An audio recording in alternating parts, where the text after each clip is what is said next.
You're listening to Tambora Dialogues, where we honor our rich Latin ancestral wisdom and renativize ourselves in the drum circle. I am your host, Erasma Veras Monticholo.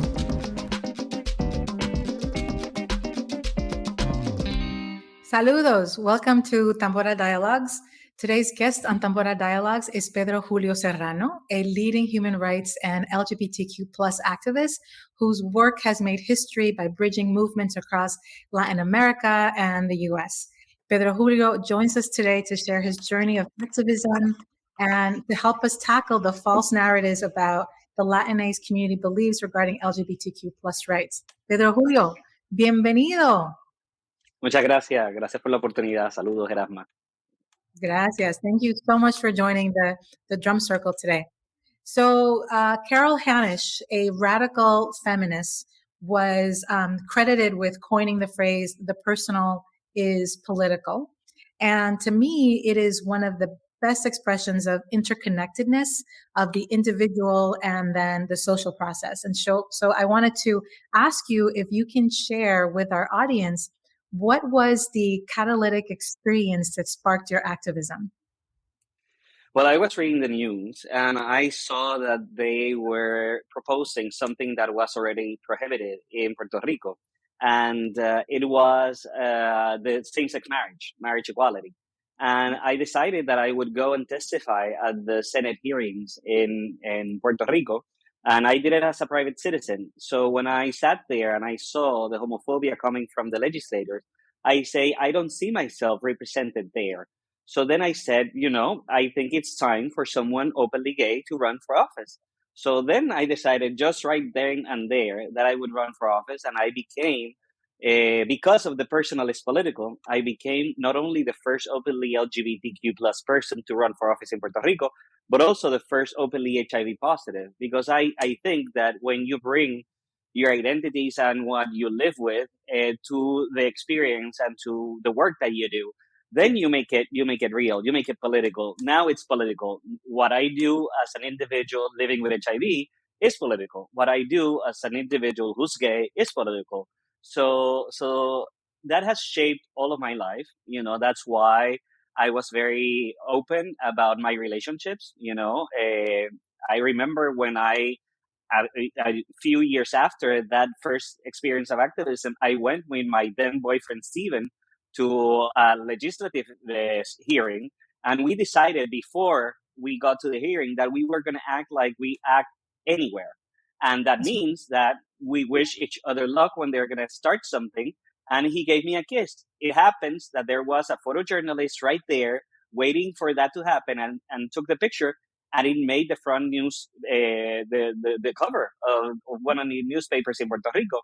And that kiss, revolutionized Puerto Rico because at no point we had seen a kiss of two men in the newspaper. So I think that's why for me it has always been political. My life has been, an expression of that phrase, that personal is political. So Yeah, no, thank you so much for that, Pedro Julio. They say that kisses can move ships and mountains and transverse oceans, and look at the power of that one kiss.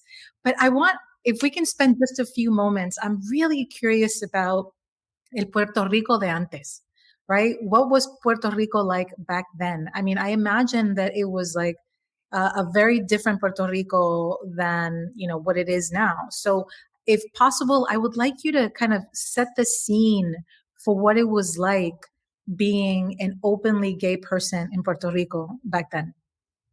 Well, that there's a saying in Spanish that say "pueblo chiquito, infierno grande," which is small town. There's a huge inferno, a huge hell, and everybody knows each other. So it's difficult to come out when you know that there's discrimination and there's bullying and there's harassment and even hate crimes that have happened in Puerto Rico. So for a long time, we didn't have public personas who would be openly LGBTQ plus. But our struggle in Puerto Rico started even before Stonewall riots in New York. We had an organized movement in Puerto Rico that was already creating, the sort of social movement that has propelled us to the forefront of LGBTQ rights, not only in the US, but also in Latin America. Puerto Rico is at the forefront. So at that time, we didn't have a lot of people who were out. We had a serial killer, for example. When I was growing up, we had a serial killer that he was named El Ángel de los Solteros, and he killed 27 gay and bisexual men in Puerto Rico. And the police didn't investigate those murders because they thought, and they said it publicly, that this killer was cleaning the scum of society by killing gay and bisexual men. So it wasn't until a journalist who was a TV journalist was killed by El Ángel de los Solteros that they decided to investigate. And then they charged him only with 5 of those murders, but he is related to be, the perpetrator of those 27 killings. So that was the atmosphere that we had back then. We didn't have public figures that were out, and and things has changed. But at the same time that we weren't having public figures that were out, we were building community and we were creating. The first organization that was created in the 60s. Even before Stonewall happened in New York in 1969. And, it has been a movement. The first organization was created and founded by women from the LGBTQ plus community. And that history of women being involved throughout our history of the LGBTQ movement in Puerto Rico has been sustained by women leaders. So I think it's very important to say that since the beginning, we had people who were doing, for example, in 1970, we had Soraya Santiago, who went to a judge and asked the judge, I want to change the gender marker of my birth certificate. And she got it in 1970, when nobody was talking about trans individuals. She got her birth certificate to have her name as Soraya Santiago and to have her gender as a female.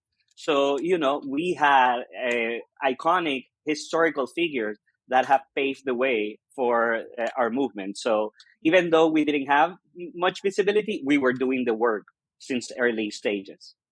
Right. Okay. No, that's incredibly helpful to know. I certainly wasn't familiar with the movement so early on. And I'm sure that our audience may not also, be as aware. So thank you so much for sharing that. And it's obvious that there have been some incredible wins for the LGBTQ plus community since the 70s, the 60s, the 70s, and even the 90s when you first launched, your campaign for office. There have been, some recent wins as well, right? In terms of like discrimination laws that have been passed. Can you talk a little bit about that? Yes, in Puerto Rico, just to put us into perspective, Puerto Rico is number 20 out of 56 states and territories in terms of the advancement of LGBTQ plus rights in the US and the territories. So we are far advanced than the majority of the states and territories in the United States. And that's incredible because most of the work that we have done has been done in a volunteer basis. We don't have paid organizations that have paid staff like in the US or other parts of the world. We don't have that. Recently, we started that probably like 3 or 4 years ago, but we didn't have that before. So to achieve all these wins with people who were volunteering their work to advance our rights, it's incredible, And the fundamentalist sector here in Puerto Rico is very well organized. So it has been a challenge as well. And so recently, we had 2 laws that were created. One of them is to ban employment discrimination based on sexual orientation and gender identity, and also to include LGBTQ plus people in the protections of the domestic violence law in Puerto Rico. But that's not only what we have won. We also had, as I'm the founder of Puerto Rico para Todos y Todas y Todes, que it's an organization that works for social justice and LGBTQ plus rights in Puerto Rico.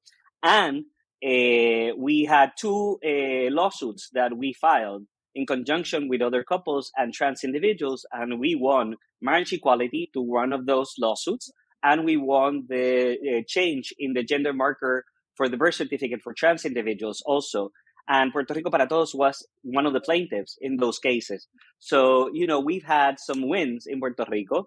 For example, people can change their driver's license to have their name and their gender correctly named in their official documents in Puerto Rico, and so on and so forth. We have been winning some great victories here in Puerto Rico, and we're still pushing the envelope and trying to secure all the rights for all LGBTQ plus people in Puerto Rico. Yeah, no, thank you. And Pedro Julio, how have you been um, lifting up all of the work and the accomplishments in Puerto Rico, and sharing that across Latino America, so that there's more connection and correlation and collaboration among liberation groups? Yep, I think one of the things that is very important about our Latin American identity is that we can relate to what is happening in other parts of Latin America. For Mhm. example, we have close ties to Cuba, to the Dominican Republic, to Colombia, to Argentina, to Mexico, and other parts, because we know that it's a shared struggle, and what has worked in some of our countries can work in other countries, and we have created networks. We collaborate with each other. Social media has made it more easy to follow each other and to know what's happening. And maybe if we want to do a campaign to move public support towards a struggle that we're doing, then we do it because we can bring people from other parts of the world, especially Latin America, to help each other. So I think those bridges, when we have done conferences and we have an institute that is to create more people, LGBTQ plus people, to run for office, and we gather every 2 years and we do that conference. There's another conference that we do that is to create a declaration of Latin America LGBTQ plus rights, and we do this collaboration. For example, in Puerto Rico, we are creating a policy institute to create studies and research and statistics about LGBTQ plus people in Puerto Rico, that the government is failing to do its work. So we are picking up that, and we are creating this institute, and it's modeled after a institute that was created in Argentina.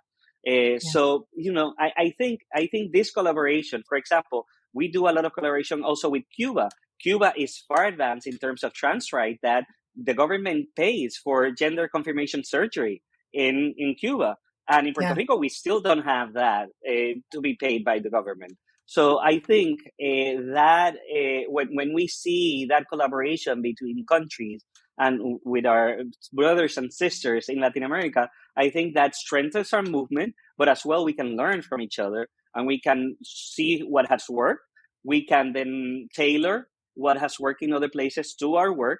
And then we can maybe even discard what hasn't been as successful in other parts. So I think that shared struggle has been very powerful to the work that we do. And that's why Latin America is at the forefront of LGBTQ plus rights. Whereas people would think that the Latin American community is more homophobic or is more behind, yeah. in terms of advancing human rights. Yeah, thank you. Can you talk a little bit more about that, specifically about those myths related to Latino Americanos, right? That we are more anti-LGBTQ plus and against gay rights, but obviously, from your experience and what I've seen, that is not the case. So, what do you think led to that false narrative?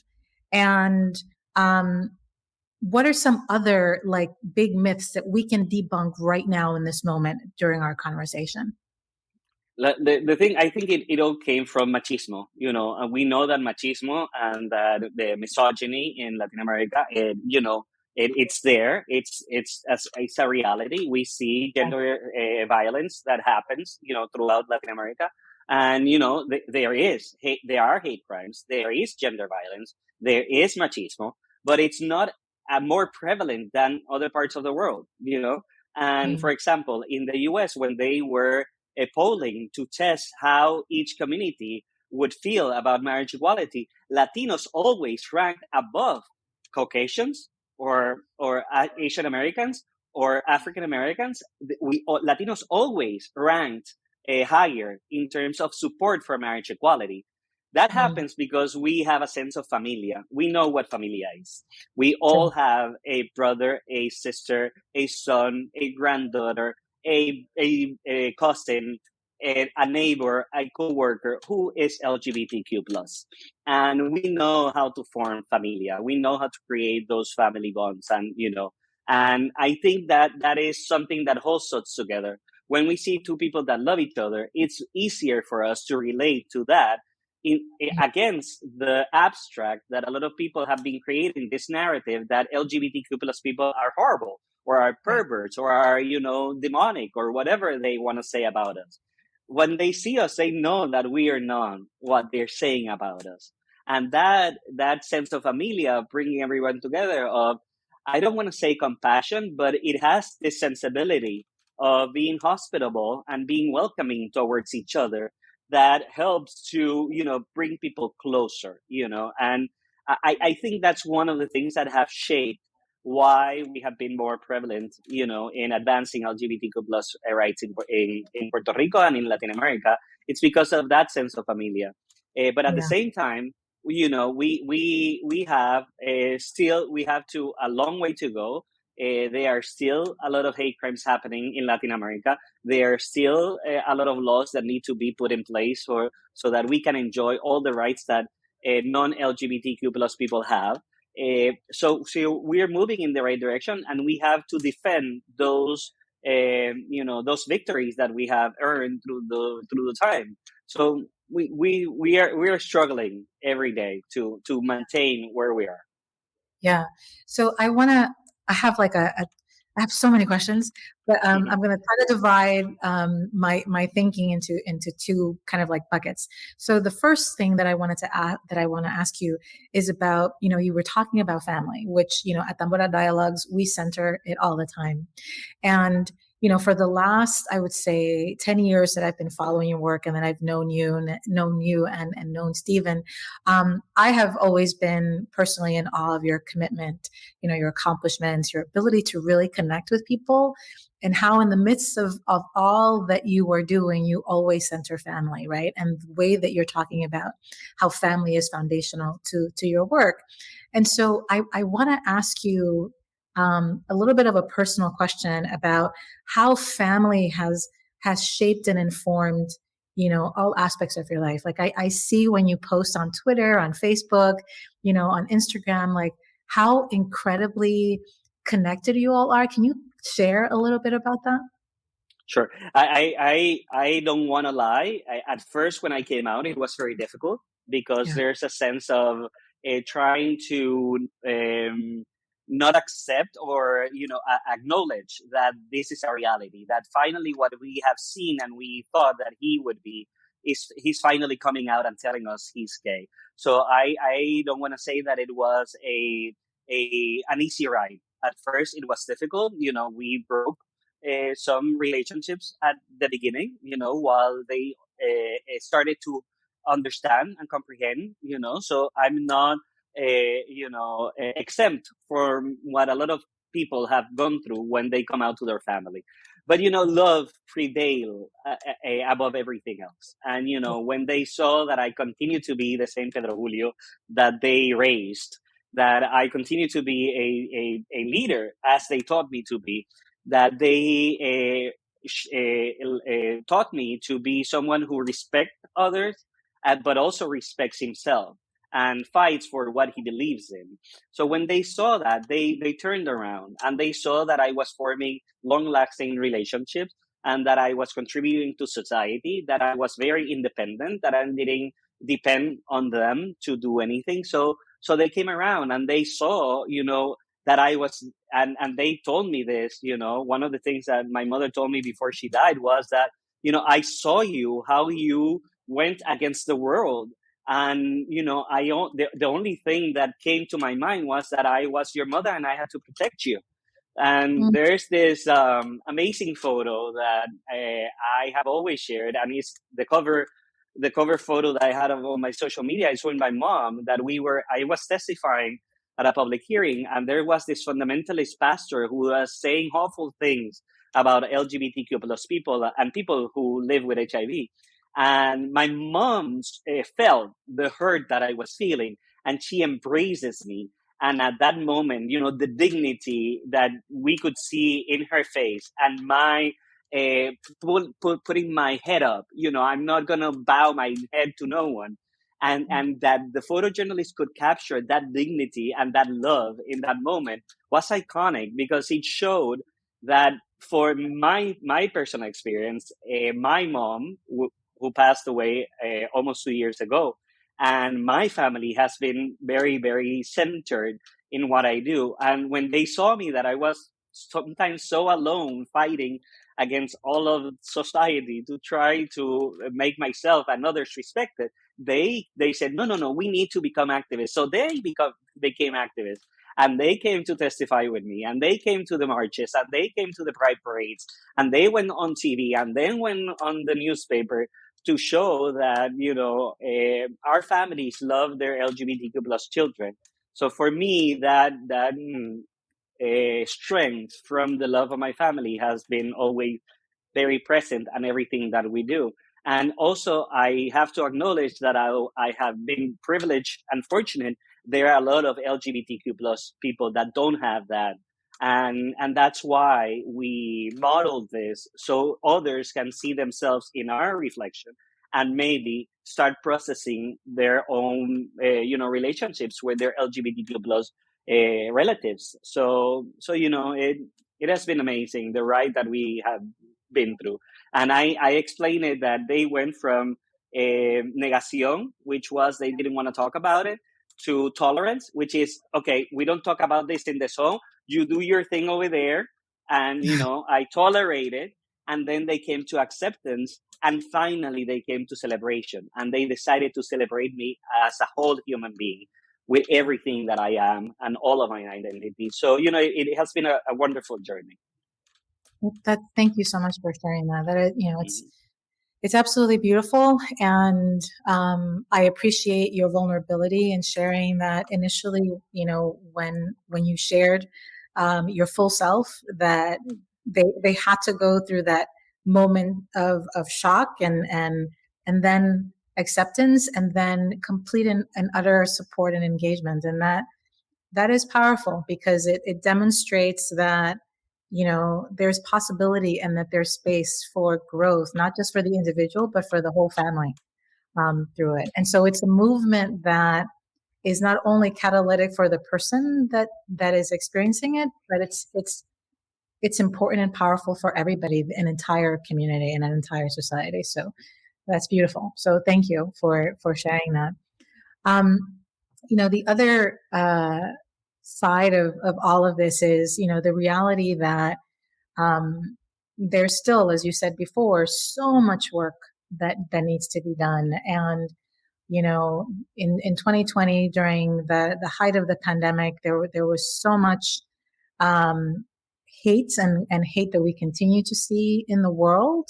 And we started to see a spike in hate crimes toward a variety of groups, right? Our Asian Pacific Islander groups, and then, Afro Americans, and then also our, LGBTQ plus community, particularly like the transgender population, has been a big target of such hate. And so, I'm curious about what you and other activists and even government are doing right now to address some of that collectively. Well, Puerto Rico had the unfortunate a marker that in 2020, Puerto Rico was the epicenter of anti-trans violence. 7 of our trans brothers and sisters were killed.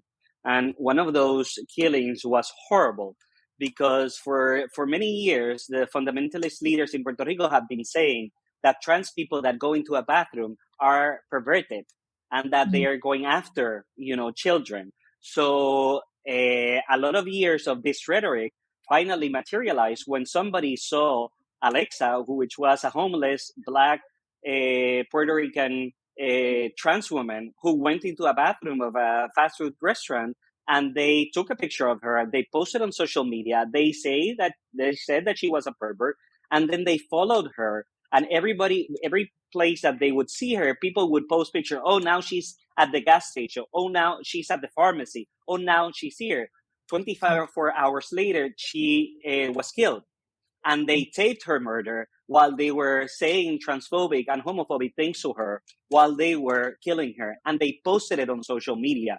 So what we have been saying, that the rhetoric and the language that we use and the words that we use kill, that they trigger violence, it finally materialized when we saw that they hunted someone and that persecuted her, they executed her just because they believe the hateful rhetoric that people were saying. And the only thing that she was doing was anything that any of us would do, that is go to a bathroom to do our basic necessities. Right. But they demonized her so much that they created this atmosphere of a lynching. That was a lynching, Yeah. a 21st century lynching. And that sparked an uproar in Puerto Rico. And I think that for some people, it was the realization that transphobia kills. So we still have to combat this anti-hate, anti-LGBTQ plus hate in Puerto Rico and elsewhere. And we do it by educating people, by creating a gender perspective curriculum for public schools, by creating spaces where we can show ourselves, in our true selves, in our full selves, everywhere that we go, and that we bring allies, non-LGBTQ plus people who are allies of our struggle and stand up for us and say, I'm not going to be part of it. Right. I'm not gonna be. I'm not gonna bully. I'm not gonna harass. I'm not gonna discriminate against anybody. They're as humans as we are. So it's a collective effort to make sure that we can erase that. Unfortunately, as we have seen in history, we have gone a long way for civil rights for women, for black folks, but there's still racism and there's still sexism, and it doesn't go away. So we know that we might not be able to eradicate homophobia and transphobia, you know, at all. But we are going to chip away as much as we can until we create a society where all of us can feel safe and secure in our own selves. And it's a continuing struggle that we need to continue to march on. Even when we face a lot of despair and sorrow and losses, it's the only way forward, because at the end of the day, love will always prevail. And, we will continue to conquer spaces and, and victories for our communities. Yeah. You know, I have, I'm sure you know that the last episode I had a conversation with feminist activist and leader Cira Taveras Pineda about the progress made to advance the rights of women aquí en la República Dominicana. And one of the things that we talked about is, similar to what you're saying, that there has been some progress that has been made, but it's a slow going, right? Big steps, but then something always happens that triggers something negative, or there's a lack of understanding and awareness, or will on the parts of, let's say, elected officials, which poses an ongoing challenge, right? And so I wanted to ask you, what, like, are you finding that the current representatives in Puerto Rico are more receptive than they were before? Um, have you seen, you know, any glimmer of like shift in thinking at all? Since the advancements, let's say, in the bills that were passed, et cetera. I would want to say yes. And, I think that some of them have been pushed because of society has pushed them towards LGBTQ plus, right? So they do it grudgingly, and Yeah. they do it because it's popular now, and it's the right thing to do, but it's not because they believe in it. And it's not because they know that they're going to get votes out of this.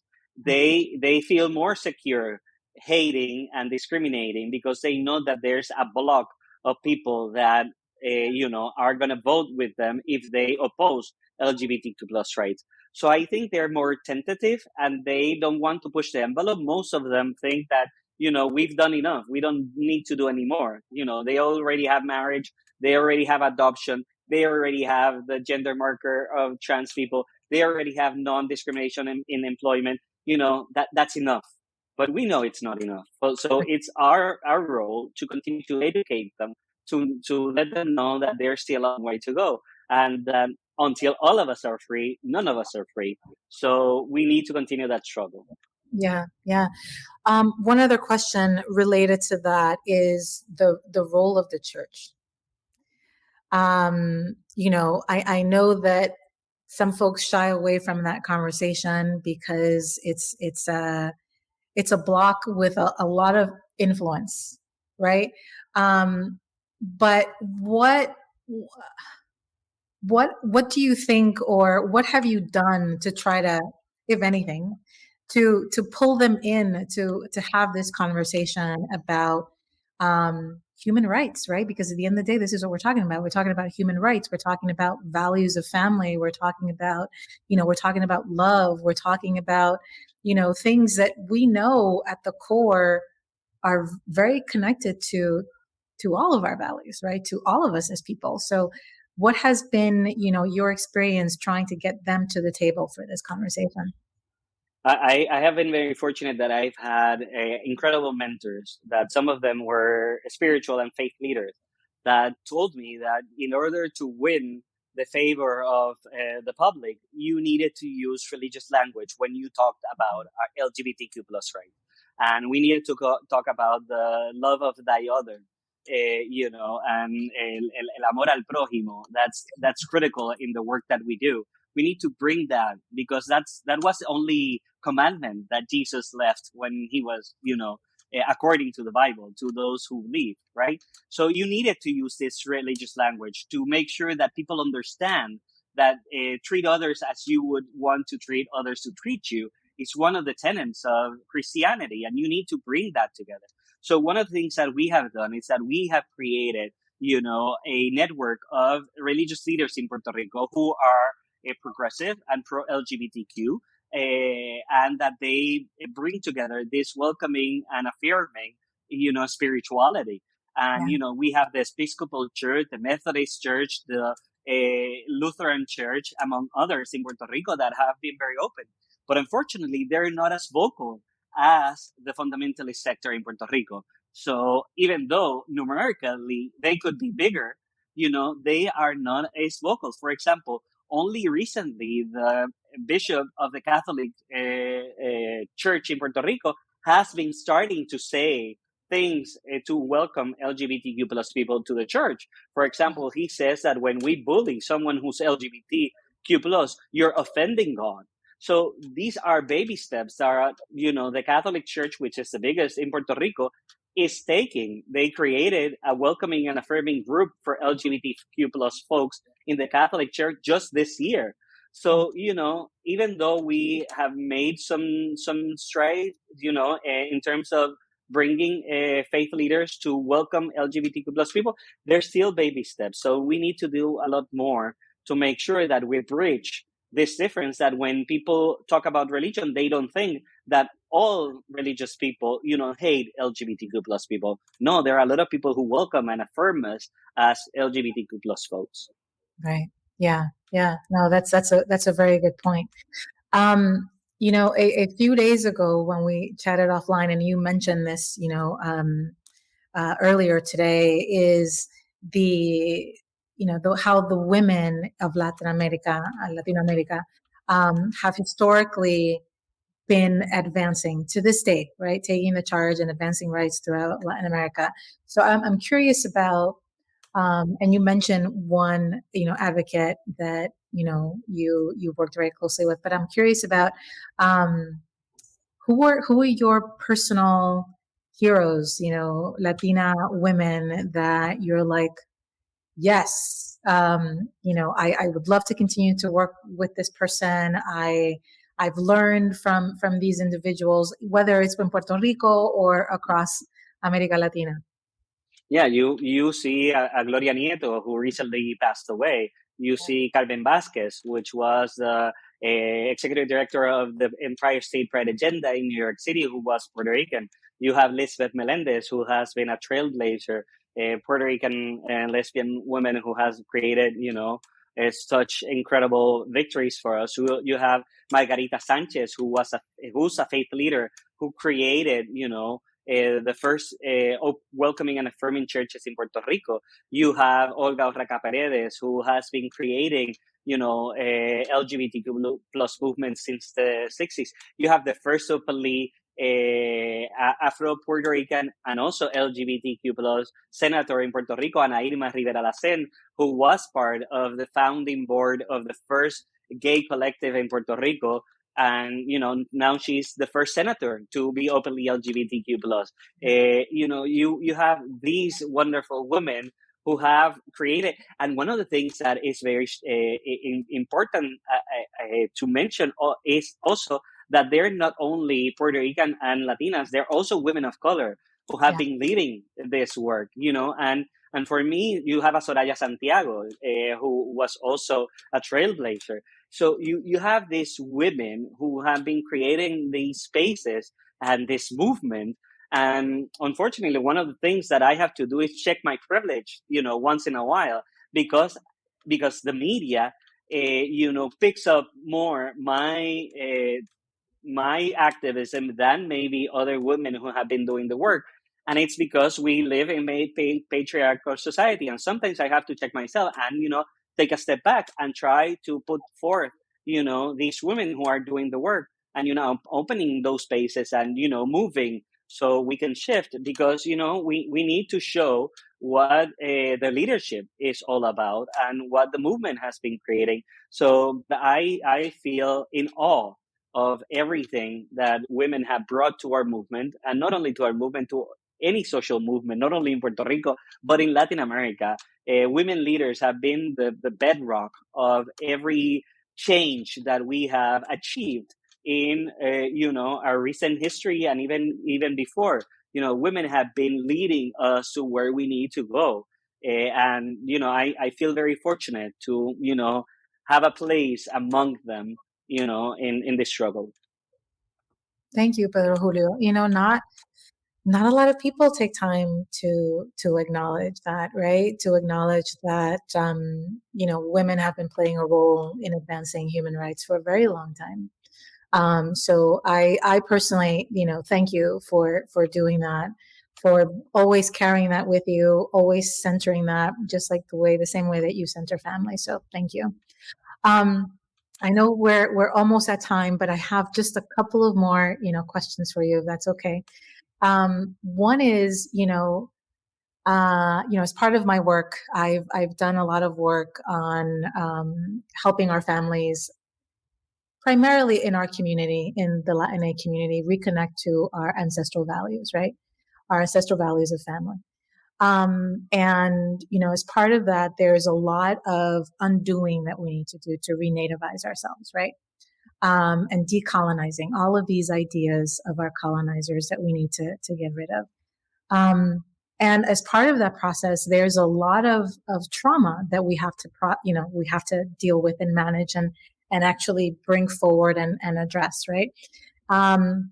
And when doing that, not only reflecting on how you've been indoctrinated and you're learning and how you can move forward and change behavior, but you're also reflecting on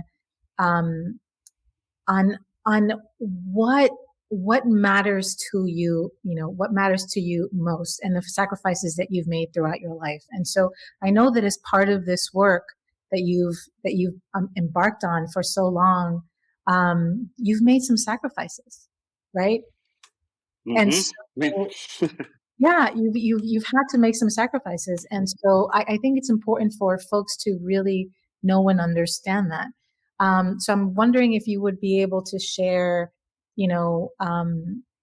what those have been, both personal and professional.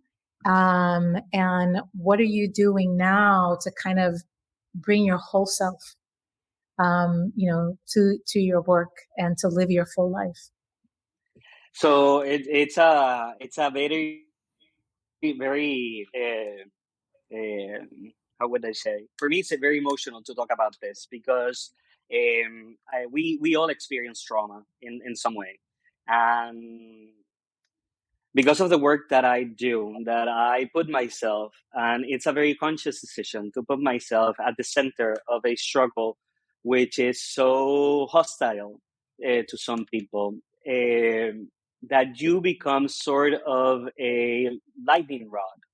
You become un pararrayo. You are the one who receives a lot of the hate that it's geared towards, and it's towards LGBTQ plus people. But instead of hating LGBTQ plus people, they focus on you because you're like the face, you're like the visible person who's there, and they can name you, and they can demonize you, and they can dehumanize you, and they can you know do this narrative that tries to break you. And it's the same thing that it has been done to black folks. It's the same thing that has been done to women. It's the Yeah. same thing that they have done to immigrants. And I get very emotional because it's very hard. You need to be very, very strong to be able um, to humanize yourself and to dignify yourself in a way that what they say about you and the narrative that they create about you and the hatred that it's put upon you doesn't break you first, doesn't change you second, and doesn't make you bitter or angry or resentful, because you understand while you're doing this work that it's not personal. Yeah. They are doing it because they know how powerful you are. They know how powerful is what you're saying and the struggle that you're bringing to them. And it's very hard for people to deconstruct themselves and to find the ugliness that they have inside and try to make it into something beautiful. And to do that work, it's very hard for someone to do it. So instead of doing that work to beautify yourself and to take all that horrible things that they throw upon us, which is hatred and discrimination and racism, homophobia, and misogyny, and all of this. It's easier to stay on the status quo and defend that instead of changing what you need to change to understand that we are all human beings. Yeah. So you experience a lot of trauma. I've been demonized. They have fabricated cases against me. They have, defamed me. They have said horrible things that are not true. I have had sometimes to just um, maintain myself in the dignity of silence instead of defending, because I don't want to engage in trying to defend who I am, and because I know who I am, and the people that love me and know who I am. So you experience all this trauma, but at the same time, if you're a learner and someone who studies history, you know that you're not the only one. They have vilified, they have tried to dehumanize, they have tried to demonize a lot of the folks that have been doing this work to take us to where we are today. So then you say, I'm in great company, and there's where the hopes kicks in. That's where then the love that you feel and the passion that you feel for what you do comes in.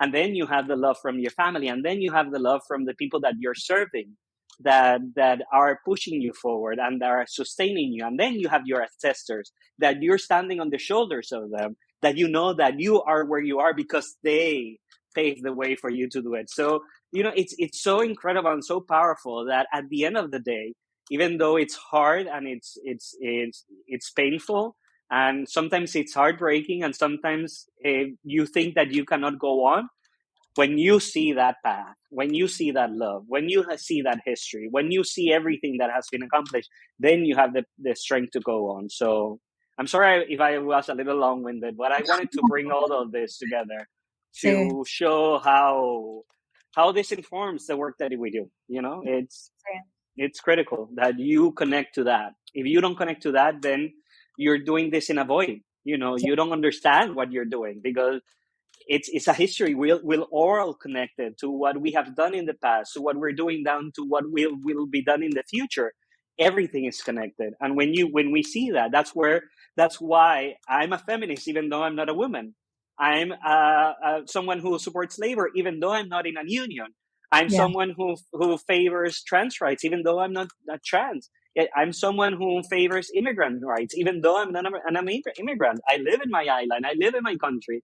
So when you put yourself in the shoes of others, be it, a high heeled shoe or a boot, or maybe sometimes when you're barefooted, then you understand that we're all connected and that what we do, affects all of us. So that's where I come from, with everything that I live. Thank you, Pedro Julio.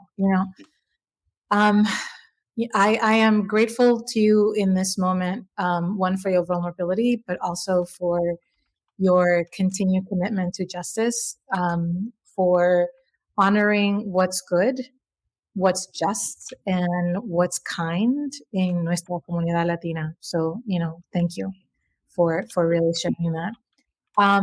Before we leave our drum circle today, I would like. Oh, did we lose Pedro Julio? I'm here. Okay. Don't leave me just yet. I have one last question for you before we leave the drum circle, and that is, you have spent a lifetime doing advocacy work, and so, what do you hope? Well, two-part question. What do you hope your legacy to be? And also to all of our listeners, like, what do you encourage us all of us to do, that are living through this moment? Well, I have to say that sometimes when they ask me about a legacy question, that means that I have done this work for so long. That's first. And I'm getting old. So, I sometimes when I get this, and, this October, it's gonna be my 25th anniversary of doing activism. From that first day that I told you that I went to testify in legislature, it's gonna be October 14th. It's gonna be my 25th anniversary. So, I my legacy, I think that should be that I was someone who tried to be as human as possible to make sure that everybody was treated as a human being that we're all are, and that, I left this world better than I encountered when I was born. I was born in 1974 when in Puerto Rico, the penal code was amended to add 7 more years to the penalty of being gay, which was the sodomy law. That was Yeah. the year that I was born. Now we don't have that sodomy law in Puerto Rico, and we were able to abolish it even before the Supreme Court of the United States did it. We did it in Puerto Rico before them, Yeah. even though it was only a week and a half before, but we did it before them.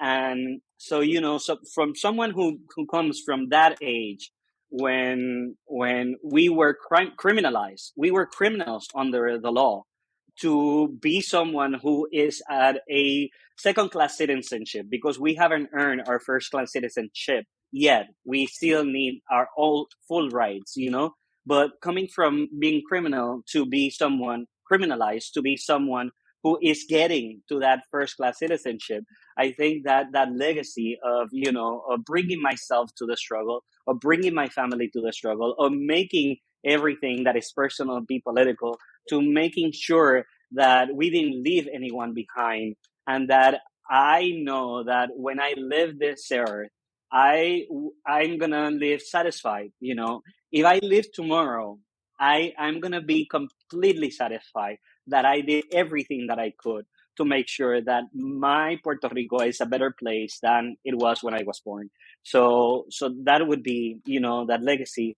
And the second part of the question is, how do I talk to the listeners about, being hopeful and doing this work?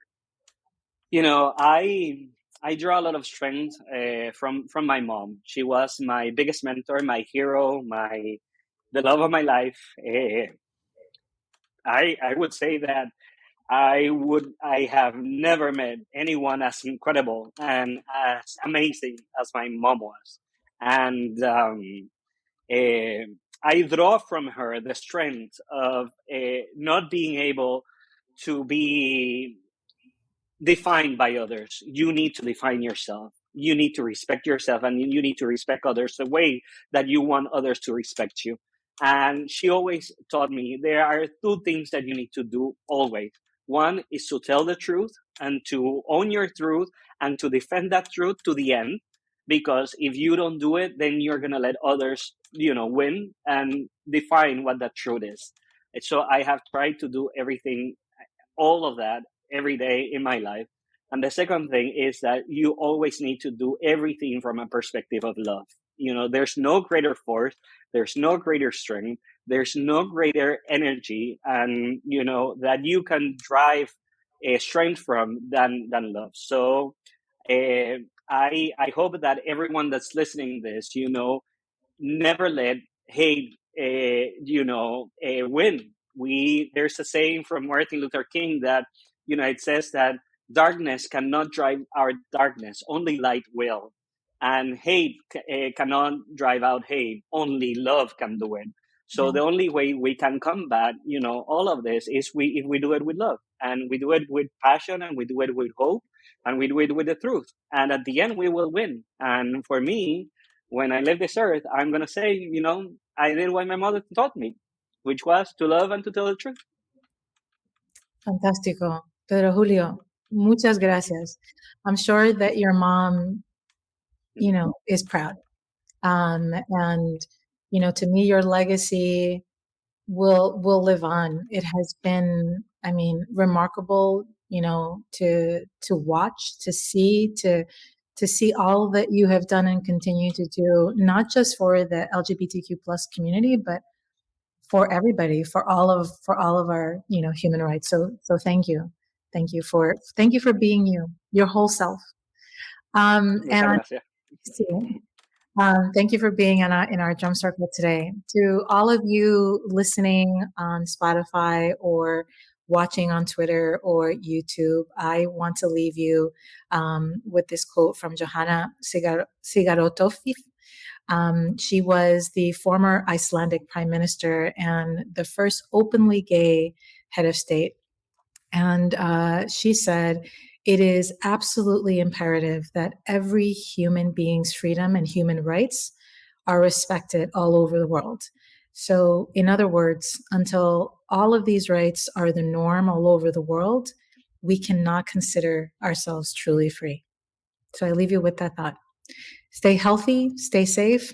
Hasta pronto, mi gente.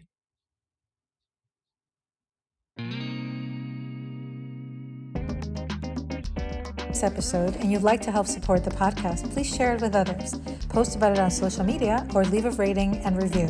To catch all the latest from us, you can follow us on Instagram at Tambora Dialogues and on Twitter at Tambora Dialogue 1.